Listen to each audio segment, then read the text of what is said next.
जैन धर्म में एक पर्व आता है जिसका नाम है संवत्सरी। इस पर्व में जितने भी जैन अनुयायी है वह एक दूसरे से अपने आसपास वालों से हाथ जोड़ के क्षमा मांगते हैं कि उनसे कोई भूल चूक हो गई है, उसके लिए माफ करें।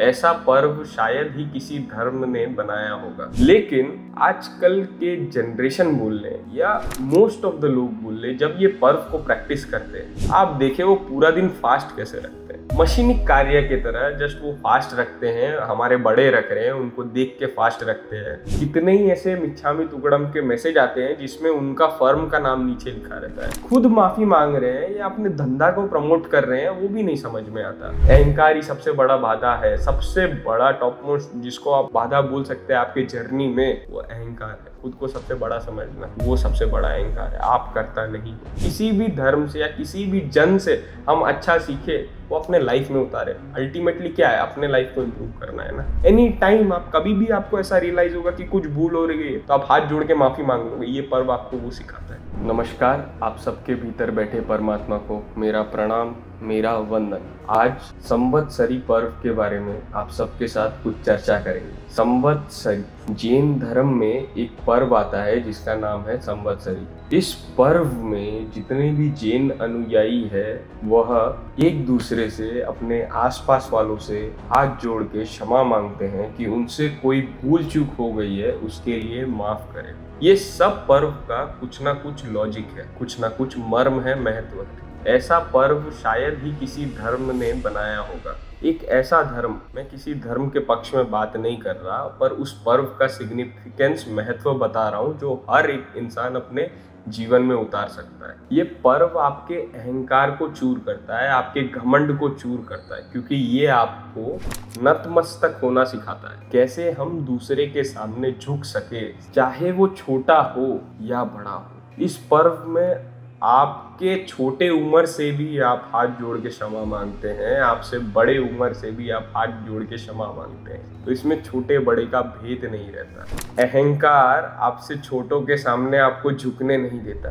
पर ये पर्व के वजह से जो लोग अपने मन में लाते हैं, अपने आप को दूसरे के सामने झुकाते हैं और क्षमा मांगते हैं कि मुझसे कोई भूल हुई हो तो माफ करें, ये आपके अहंकार को तोड़ता है, ईगो को तोड़ता है। ऐसा एक संवत्सरी पर्व है। लोग इस पर्व को कुछ और दिशा में लेके जाते हैं आजकल। मैं सबकी बात नहीं करता, पर 80% ऑफ द पीपल संवत्सरी का दृष्टिकोण कुछ और तरह से देखते हैं। मैं अपने आसपास वाले लोग को देखता हूँ। इस पर्व में एक नियम है कि आप कंप्लीट फास्टिंग रखें। पर्यूषण का समय चलता है, कम से कम खाना होता है, और क्षमा याचना से एक दिन पहले ऐसा होता है कि आप कंप्लीट फास्टिंग रखें। आप कुछ खाएं और पिए ना, थोड़ा पानी पी सकते हैं, किसी को प्रॉब्लम हो तो लिमिटेड खा सकते हैं। इस सब के पीछे का साइंटिफिक रीजन ऐसा है कि आप पूरे दिन कुछ नहीं खाते, ध्यान साधना समाइक में लीन रहते हैं, शांत रहते हैं, आप और पीसफुल रहते हैं, प्लस आप इनर सोल के साथ जुड़ते हैं, आप और सुगम होते हैं और सरल होते हैं, जिससे अगले दिन आपको क्षमा मांगने में और आसानी हो।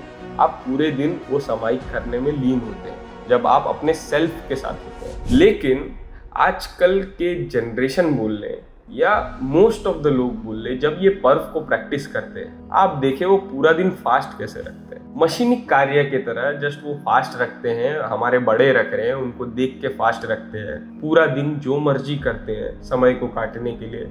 आपस में फालतू बातें कर ले, बिन सेंस की मूवी देख ले, खेलने चले जाए, या कुछ भी रीजन से समय को काटना है बस उनको कि पूरा दिन कट जाए। और भूख तो लगती है, खाने की याद भी उनको आती है अच्छी तरह से कि अगले दिन और दबा के खाएंगे। तो ये पर्व का सिग्निफिकेंस थोड़ी हुआ, ये पर्व का मीनिंग थोड़ी हुआ। लोग बिना समझे, बिना जब इस पर्व में डूब के उसको करते हैं, जस्ट एक मशीनी क्रिया के जैसे, तो ये पर्व का सिग्निफिकेंस तो आता ही नहीं है। तो आप करो या नहीं करो, वो एक ही बात है। हम फास्ट रखने को रखते हैं, लेकिन माइंड में कुछ और चलते रहता है, तो वो फास्ट रखने का मीनिंग क्या हुआ।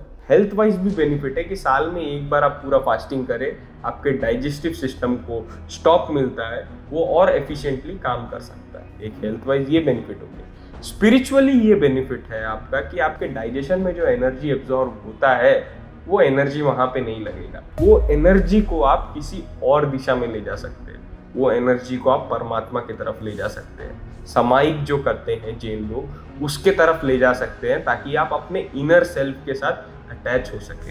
ये रीज़न है, बाकी लोग इस रीज़न से नहीं करते। और अगले दिन भी ये ऑब्जर्व में आता है कि काफ़ी लोग वो मशीनिक क्षमा मांगते हैं कि एक ऐसा रिचुअल हो गया कि सबको एक व्हाट्सएप कर देते हैं, मिच्छामि दुक्कड़म। एक टर्म आता है मिच्छामि दुक्कड़म, यानी मेरी कोई गलती हो तो मुझे क्षमा करें। जस्ट एक मशीनिक रूप में सबको फॉरवर्ड कर देते हैं। और सबसे मजे की बात तो ये देखिए कि आजकल खुद माफी मांग रहे हैं या अपने धंधा को प्रमोट कर रहे हैं, वो भी नहीं समझ में आता। कितने ही ऐसे मिच्छामि दुक्कड़म के मैसेज आते हैं जिसमें उनका फर्म का नाम नीचे लिखा रहता है कि फलाना एंड फलाना कंपनी और ऊपर मिच्छामि दुक्कड़म। यार ये क्या क्षमा मांगने का तरीका हुआ? एक हास्य रूप से ये भी हो सकता है कि आपने पूरे साल जिनको लूटा उसके वजह से आप अपने धंधे की तरफ से माफी मांग रहे हो। अरे ऐसा थोड़ी माफी मांगने का तरीका होता है, ये भी मशीनिक रूप से होता है। लेकिन आप अपने अंतरात्मा से किसी को माफी मांगे, किसी को भावपूर्व माफी मांग के किसी के सामने नम्रता से झुके, तो आपका इनर मोस्ट ट्रांसफॉर्मेशन आता है। उसके बिना आपका इनर मोस्ट ट्रांसफॉर्मेशन आ ही नहीं सकता। और कई लोग के माइंड में ऐसा चलता है, कई लोग ये पर्व का मीनिंग ऐसे निकाले हैं कि हमने पिछले वर्ष जितने मिस्टेक किए हैं वो एक दिन में क्षमा मांग के दूर कर देता हूँ। अरे यार थोड़ा तो कॉमन सेंस रखें, थोड़ा तो सेंस रखें अपने अंदर। माफी मांगने के लिए भी आपको गणित लगाना पड़ रहा है कि पिछले वर्ष का ही माफी मांग करें, ऐसा कैलकुलेशन थोड़ी होता है। ये सब रॉन्ग कैलकुलेशन है। ये पर्व आपको सिखाता है आज और अभी माफी मांगना, और आप इतनी सरलता से माफी मांग लो तो अगली बार आपका कोई भी भूल हो तो आप उसी सरलता से माफी मांग सको। इसमें कुछ वर्ष का कैलकुलेशन नहीं आता, पर सब टाइम पीरियड से कैलकुलेट करते हैं। मैसेज भी ऐसे आता है कि पिछले वर्ष इतने तारीख से इतने तारीख मुझसे कुछ गलती हो गई तो माफ करें।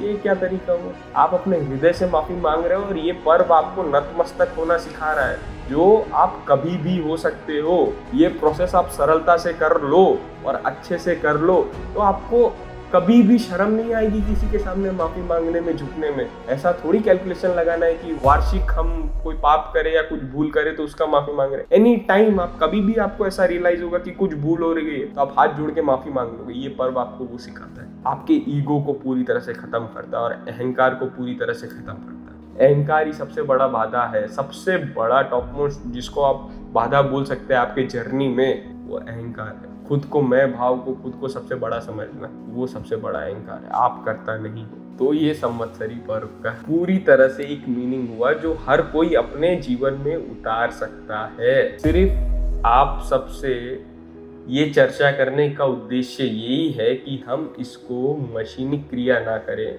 हम इसको करने के लिए ना करें। जितने भी जैन अनुयायी है या फिर उसके अलावा भी कोई संप्रदाय से है, तो सब अच्छी चीजें दूसरों से लेके अपने जीवन में उतार सकते हैं ना। ये संप्रदाय का चीज नहीं हुआ, ये अपने में उतारने की चीज हुई कि किसी भी धर्म से या किसी भी जन से हम अच्छा सीखे, वो अपने लाइफ में उतारे। अल्टीमेटली क्या है? अपने लाइफ को इम्प्रूव करना है ना, कोई भी मशीनिक कार्य नहीं करना। और इस पीरियड में, पर्यूषण के पीरियड में सामायिक होता है। सामायिक होता है यानी आप शांति से बैठ के, एक जगह बैठ के ध्यान में लीन हो, वो सामायिक का कैलकुलेशन होता है, वो सामायिक की चीजें होती है। पर कई बार हमें ये देखने में आता है, आप अपने आसपास, आप जैन हो तो आपको ज्यादा अच्छा से पता चलेगा, अपने आसपास के परिवार में देखें, जब भी सामायिक में बैठते हैं ध्यान तो हमेशा दूसरे की तरफ होता है। कोई बेल बज गया, उत्सुकता उधर चली जाती है कि भाई कौन आया, फोन की घंटी बज गई, उत्सुकता उधर होती है कौन आया। ज्यादातर लोगों की बात बोल रहा हूँ। तो फिर सामायिक का आपका उद्देश्य क्या निकला कि हमने इतनी सामायिक की? और सबसे बड़ा बात, जैन धर्म में इतने सारे पंथ है, डिवाइडेड है काफी कैटेगरीज में, 22 टोला, श्वेतांबर, दिगंबर, 13 पंथ, कितने सारे कैटेगरी में डिवाइडेड है।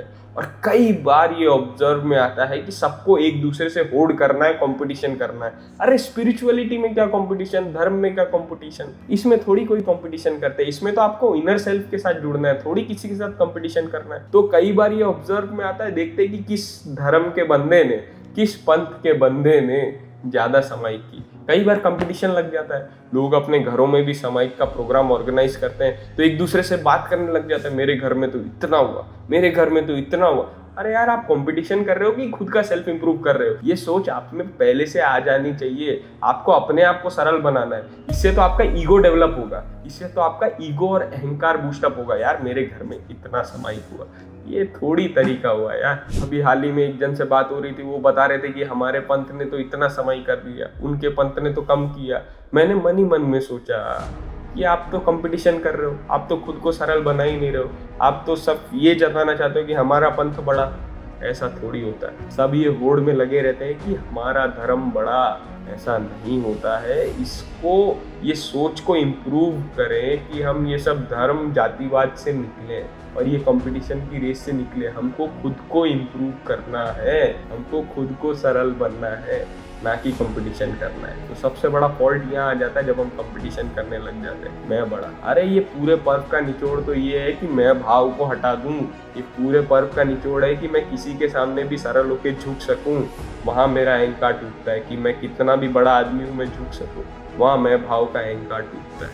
तो ये सब चर्चा करने का एक ही उद्देश्य है कि हम इसको अपने लाइफ में अच्छे से उतारें, किसी के सामने भी नतमस्तक अच्छे से हो जाए, भले ही वो हमसे कितना भी छोटा हो या कितना भी बड़ा हो। हम में वो सरलता होनी चाहिए कि हम शांति से किसी के भी सामने नतमस्तक हो सके, सबको प्रणाम कर सके, सबको वंदन कर सके और उसके भीतर बैठे परमात्मा को भी प्रणाम कर सके। कुछ भी भूल हो गई तो क्षमा मांग सके। ये पूरे संवत्सरी पर्व का महत्व है, क्षमा याचना। आप किसी के भी सामने क्षमा मांग सको, और ये एक बार आप अच्छे से प्रैक्टिस कर लो तो कभी भी जाने अनजाने आपसे भूल होती है, आपको रिमाइंड आता है, तो आप ऐसे ही मन में भी और उसके सामने भी नतमस्तक होके उसको बोल सकते हो कि मेरे जाने अनजाने में कोई भूल हो गई तो मुझे क्षमा करे। इससे आप भी प्यूरिफाई होगे, अंदर का भाव भी प्यूरिफाई होगा, और सबसे मोस्ट इम्पोर्टेंट चीज, आप और सरल हो पाओगे। तो आप सबके भीतर बैठे परमात्मा को मेरा प्रणाम स्वीकार करें।